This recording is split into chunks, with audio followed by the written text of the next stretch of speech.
Zhvillime të reja ka lidhur me çështjen e Bleona Amatës, e mitur e cila u zhduk 15 vite më parë në Kukës. Për të folur mbi këto zhvillime kam të ftuar në një lidhje direkte avokatin e njohur Alban Ture. Zoti Ture, faleminderit shumë për intervistën.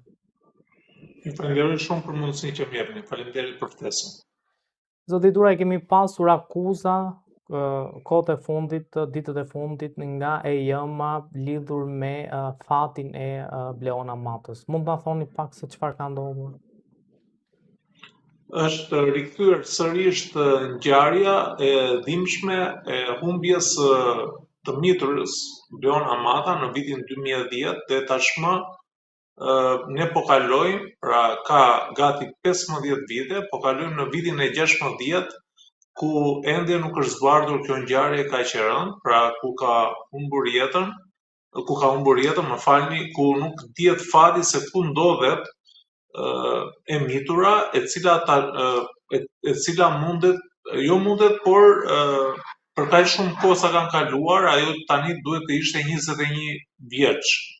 Kështu që kanë kaluar 15 vite të plota, po kalojmë në vitin e 16, sepse mos gaboj në maj të vitit 2010 humbi kontaktet me familjarët, pra me prindërit e saj, e mitura Bleona Amata. Ajo ishte duke luajtur me kuçurinë dhe bashkëmoshatarët e vet në një lëndinë dhe papritur u zhduk, pra humbi. Ne kemi nga ajo periudhë, pra nënën e saj, e cila e ka ndjekur dhe nëpërmjet televizioneve, pra ka bërë apel në emisione të ndryshme, pra ajo nuk i ka humbur kontaktet me media, por nga ana tjetër është e zhgënjur sepse thotë që kanë kaluar kaq shumë kohë, ndërkohë që kjo çështje akoma nuk është zbardhur. Dhe ç'është e vërteta, kanë kaluar 15 vite dhe ende ne nuk kemi një vendimarrje nga ana e organit të akuzës lidhur me humbjen e një të miture, e cila nuk i dihet fati, nëse ajo mundet të jetë trafikuar, pra trafikimi ka në disa dimensione apo qëllime. Trafikimi mund të realizohej për shkak të organeve të cilat i përdorin personat që kanë probleme me organe të ndryshme, fëmijë të ndryshëm, dhe është një biznes mjaft fitimprurës.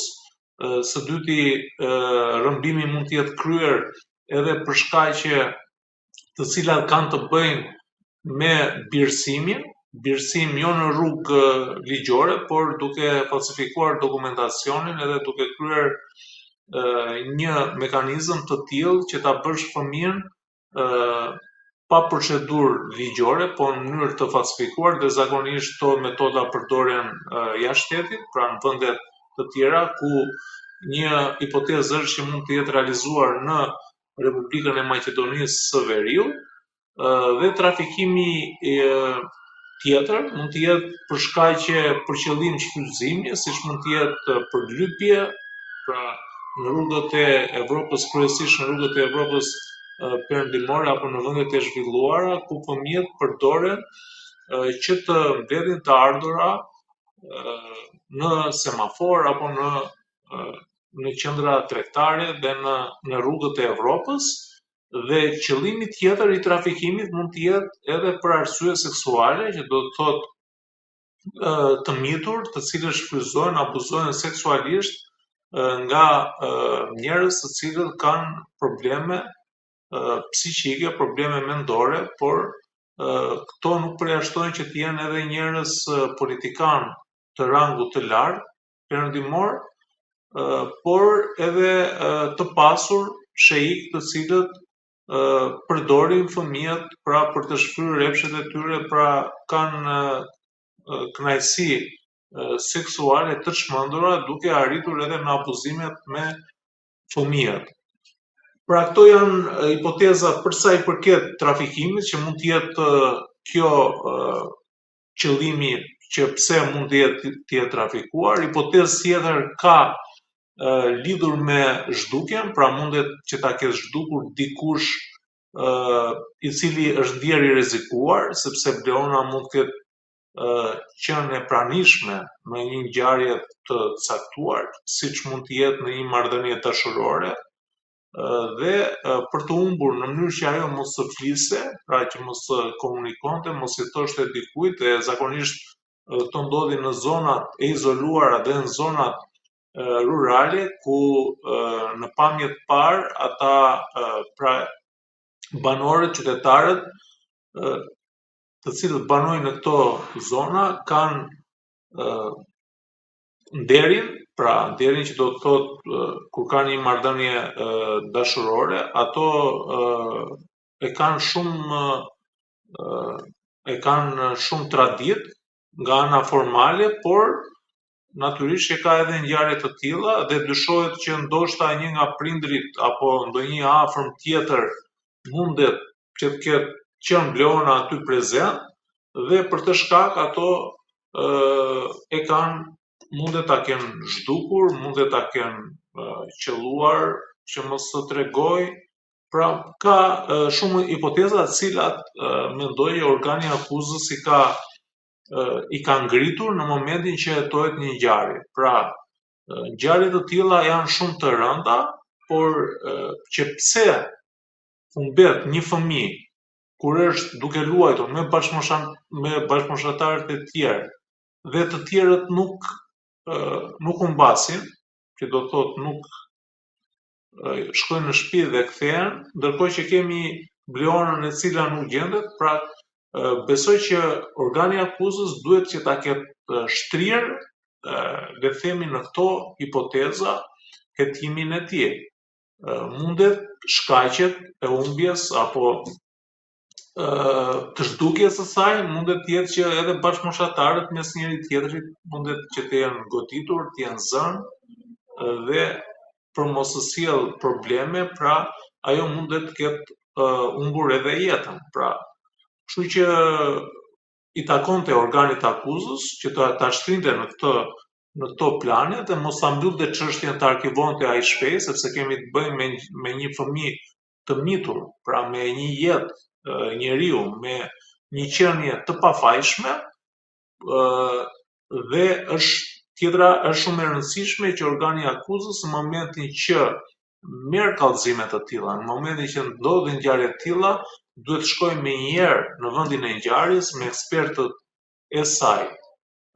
të cilët të bëjnë ekzaminimin, qyrjen e vendit të ngjarjes, tabulatet telefonike të familjarëve, të afërmëve, të prindërve të fëmijëve. Avokat, në fakt ka pasur akuza shumë të forta nga nëna e Bleona Matës, duke dyshuar shumë për organizimin e rrëmbimit, le të themi, në rast se është rrëmbyer, dhe gishti drejtohet edhe nga, po themi, babai i Bleona Matës. Përsa i përket kësaj akuze, natyrisht nga pistat që organi akuzës duhet që të hetonte, patjetër që duhet të ishte babai, pra prindrit janë të parët, dhe natyrisht nga ky hetim nuk i shpëton as nëna, pra e Bleonës, edhe pse ajo prezumohet e pafajshme, dhe natyrisht që ne nuk e mendojmë që prindrit të zhdukin dhe të vrasin fëmijën e tyre, por në këto raste është një praktikë e cila prokuroria, organi akuzës kryen, sidomos me rrethin e afërt, në mënyrë që të shikojë mekanizmin dhe dinamikën se si ka ndodhur kjo ngjarje. Kështu që i takonte prokurorisë që ta zbulonte, pra të shtrinte pjesën e hetimit edhe në këtë rast. Dhe unë e kam shprehur dhe shpreh që kjo çështje duhet t'i takoj për kompetencë prokurorisë së posaçme, duke qenë se nuk kemi organin e akuzës që nuk e ka zbardhur çështjen, nuk e di nëse i ka kryer të gjitha veprimet hetimore apo jo, apo e ka neglizhuar këtë rast, ashtu sikurse neglizhohen shumica e rasteve të cilat ne përballemi, pra qytetarët përballen raste emergjente të cilat nuk presin kohë dhe duan një trajtim në kohë. Kjo vjen për shkak të profesionalizmit mediokër së pari, së dyti një lloj neglizhence sepse raste të tilla nuk mendohet që mundet të rëmbehet nga familjarët apo nga dikush tjetër i afër, dhe së treti mundet që të kemi organizatë kriminale e cila të jetë e specializuar për rëmbimin e fëmijëve në mënyrë që ta fëmijët t'i marrin dhe t'i përdorin për qëllime trafikimi. Dhe këto organizata, të cilat janë të specializuara, kanë një mekanizëm shumë të fortë sepse arrin që të korruptojnë policinë, ekspertët, prokurorinë, gjykatën, pra janë grupe të strukturuara kriminale. Dhe në këtë kuptim, duke qenë se kjo ngjarje ka kaq vite që nuk është bardhur, unë mendoj që prokuroria duhet që ta marrë këtë çështje, qoftë kryesisht, qoftë edhe me një kallëzim penal nga ana e nënës, e cila është e interesuar dhe nuk ka lënë vend pra televizion pa e bërë mediatikisht dhe pa kërkuar bijën e saj, në mënyrë që kjo prokurori të bëj të gjithë hetimet, fazat hetimore të cilat përcakton Kodi i Procedurës Penale. Pra hetim i gjithanshëm i një grupi të strukturuar kriminal i cili pa lënë në një anë edhe ato persona të cilat janë marrë me hetimin në momentin që ka ndodhur ngjarja, sepse duhet të kemi parasysh që në momentin që ne na ndodh një ngjarje e caktuar, është shumë e rëndësishme që grupi hetimor që shkon në vendin e ngjarjes, se mund të jenë oficer policisë gjyqësore, ekspert të fushave të ndryshme, duke filluar nga balistik, nga eksperti i gjurmëve, ekspert varet se çfarë ngjarje ka ndodhur në raste të ndryshme, dhe në momentin që këta ekspert fshin gjurmët, heqin skenën e krimit, pra mundohen që mos të çojnë prova të dokumentuara në organin e akuzës, në prokurori, atëherë është shumë e vështirë për t'u zbardhur një ngjarje. Nuk merren në pyetje persona të cilët kanë qenë aty prezent, të cilët e kanë shoqëruar, pra janë një sër veprime hetimore, të cilat organi i akuzës i bën në respekt të Kodit të Procedurës Penale. Pra janë veprime hetimore strikte. Në momentin që këto neglizhohen që në fillesat e para, atëherë është shumë e vështirë për t'u humbur. Dhe këto bën qëllimisht, pra ose qëllimisht, që është një alternativë shumë e mundshme për shkaqe përfitimi ekonomik dhe financiar për të fshehur krimin, ose nga ana e neglizhencës në një lloj mediokriteti dhe jo profesionalizmi. Por në shumicën e rasteve ne i kemi për shkaqe sepse kanë interesa të ngushtë financiar, ekonomik dhe janë të paguar nga organizata kriminale. Avokat, si mundet të organizohet një rrëmbim në një prej zonave më të thella të Kukësit në një kohë që lëvizjet në atë zonë, le të themi,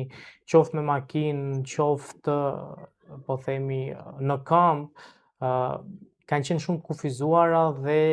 nuk është parë nga asnjëri, pra nuk kemi dëshmitar që të flitet që është parë. Megjithatë thuhet që mund të jetë parë në Greqi dhe lajmet e fundit janë që ndoshta një vajzë mund të jetë gjetur në Greqi që mund të jetë ajo, ende nuk e dim. Pra, si mund të jetë organizuar rrëmbimi nëse i shkojmë pas tezës së rrëmbimit? Tani për sa i përket pyetjes suaj që pse se si mund të ndodhi në një zonë të izoluar, autorët të cilët kryen krime mundohen që të kryen krime në vende të cilat janë të izoluara. Në momentin që nuk ka njerëz pra zona të papopulluara, së dyti, pra ne dim që në zona të izoluara askush nga banorët aty, prindrit nuk mendojnë që fëmia i tyre mund të rrëmbejë, sepse është një komunitet shumë i ngushtë, ata njihen me njëri tjetrin, pjesa më e madhe janë të afërm, dhe organizata kriminale i shfrytëzojnë këto raste. Së treti, aty ka mungesë kamerash, pra ne flasim në vitin 2010, por mos harrojmë që teknologjia, kamerat kanë qenë në qytetet më dhaja, siç mund të jetë Tirana apo qytete të tjera, të cilat bizneset sadopak vendosin kamera dhe së treti është një mundësi e mirë kur organizata kriminale edhe nëse zbulohen, ata ka mundësi shumë të mirë që të gjejnë gjuhën me zyrtare, që do të thotë ata ka mundësi që t'i paguajnë, t'i japin rishpet, pra me mekanizma të ndryshëm që t'i shpëtojnë ndjekjes penale, dhe së katërti besoj që ajo ka qenë një zonë shumë afër me Kosovën edhe me Maqedoninë e Veriut, që do të thotë mundësia për të kaluar kufirin ka qenë shumë e madhe dhe kufirin aty mund të kalojë ose në rrugë ilegale, që do të thotë nuk mund ta kaloje në rrugë zyrtare, por edhe nëse e kaloje në rrugë kufitare, atëherë këto organizata kriminale i kanë fijet të lidhura me doganierët të cilët i paguajnë dhe ata nuk i regjistrojnë në sistem. Pra këto janë ato kushte të favorshme të cilat bëjnë të mundura që organizata kriminale të kryejnë krimet e tyre. Pra ndryshe nga vendet e urbanizuara ku kemi shumë njerëz, popullat, kemi kamera për cilat këto organizata janë të vëzhguara dhe po ta shikojmë ne kemi gati 70% të këtyre krimeve zbardhen vetëm në sajt të regjistrimeve të bizneseve, por edhe kamerat që ka bashkia. Pra edhe bashkitë ka filluar të implementojnë kamera rrugore, pra kamera duke filluar edhe në rrugët urbane dhe interurbane, pra kemi edhe kamera që ka vendosur autoriteti rrugor apo qeveria në mënyrë që të ketë një lloj kontrolli dhe sigurie të qytetarëve. Kështu që këto janë ato kushte të përshtatshme për të cilat të organizata e gjejnë veten dhe kanë mundësi që të penetrojnë. Megjithatë, ky është njëri version ku mundet që të organi akuzës të jetojë, pra ka mundësi që të jetojë në këtë pistë dhe pista tjetër pastaj është që ato mund ta kenë goditur, mund ta kenë vrarë, mund ta kenë fshehur, mund ta kenë groposur, pra është një alternativë tjetër, pra të gjitha pistat organi akuzës nuk duhet i përjashtojë, duhet t'i ngrejë, pra të punojë në të gjitha drejtimet. Dhe në dosjen konkrete unë nuk e di se çfarë veprime shëtimore ka bërë organi akuzës, apo thjesht ka marrë dëshmitarët dhe e ka mbyllur, e ka arkivuar si një çështje pa autor. Pra ky është një rast shumë i rëndë. Kemi humbjen e një fëmije të mitur, raste të tjera të cilat mund të jenë me qindra, por që ne nuk i dimë sepse nuk bën publike, po fati mirë i këtij rasti, nga fati keq që ka humbur kontaktet dhe ka humbur një fëmijë mitur, por fati mirë është që nëna e saj nuk ka lënë televizion dhe media pa kërkuar fëmijën e saj. Pra, kjo është ajo që ne duhet të bashkohemi dhe të shkojmë në mbështetje të saj për të gjetur autorët. Edhe nëse fëmia nuk gjendet, pra autorët duhet të ndëshkohen me maksimalen e dënimit në mënyrë që raste të tilla mos të përsëriten më në këtë vend. Avokata, ju duket shqetësuese që në televizion dhe kudo në fakt është interesuar vetëm mamaja Blona Matës dhe kemi një indiferentizëm nga ana e babait të saj. Pra, si u duket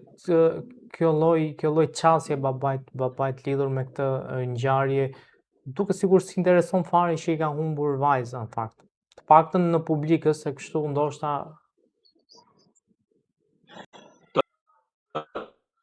babai mos jetë interesuar, pra të dy prindrit janë një lloj, që do të thotë dhimbja dhe dashuria për fëmijën është e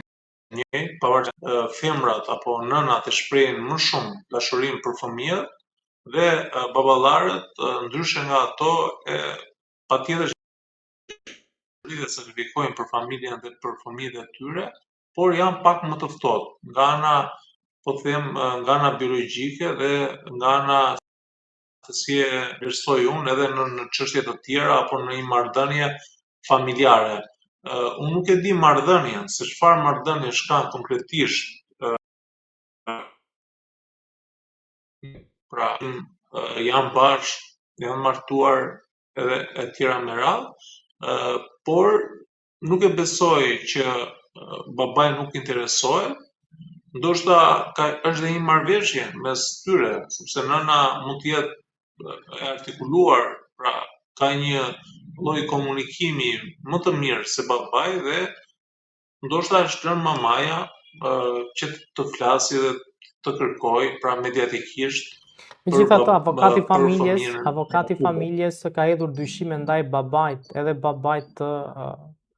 të Vleona Matës. Pra, në një studio televizive që doli bashkë me të jamën, ka hedhur dyshime edhe ndaj babait të saj duke aluduar deri në organizimin e